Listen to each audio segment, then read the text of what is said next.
Your Life in Sex Island, Chapter 5, picking up the tab, page 155. We are continuing our examination of our tax system to determine how much taxes of all kinds couples at different income levels actually pay.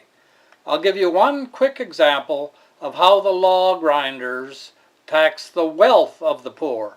Not just the income and not just the purchases, they tax the wealth of the poor. Oh yes, they can tax your wealth when you have no wealth. When my wife and I bought our first house, we had to borrow the 20% down payment as well as mortgaging the 80%. In those days, you had to put 20% down.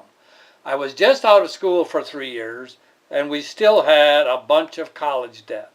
So, our real estate taxes were just $600 annually on a $15,000 house. Since we had no equity, no wealth in other words, our tax was infinite the first year. But hang on there, after the end of the first year, we had paid off $50 per month on the principal. So our wealth was $600 the second year, or if you will notice, the same as the real estate tax, or the tax on our wealth was 100%. Of course, that was just the equity in the house. We still had a mess of other debts, so our net worth was a sparkling negative. The third year, wealth was $1,200, tax $600, tax rate 50%. The fourth year, wealth $1,800, tax same old $600, tax rate 33%. Fifth year, wealth $2,400, tax, yes, $600, tax rate 25%. Sixth year, wealth $3,000, tax $600, tax rate 20%. Of course, this was not the real wealth, as we had very strong negative net worth. These taxes were just the rich making sure that we were never able to get a start. They made goddamn sure that we were tax waterboarded. Then, just as it was getting good, we had to sell the damn place and move. The best it got, the wealth tax on the poor, was 20%. Now let's take a look at today with our restaurant. Real estate taxes. We may have equity in our building of maybe $200,000 with real estate taxes of about $7,000.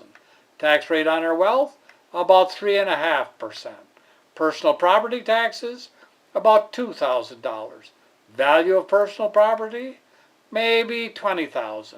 Tax rate on our wealth, about 10%. Taxes on gross receipts, not profits, about 12%. Idiots in the state sales tax department say, well, you are just collecting that. You are not actually paying that.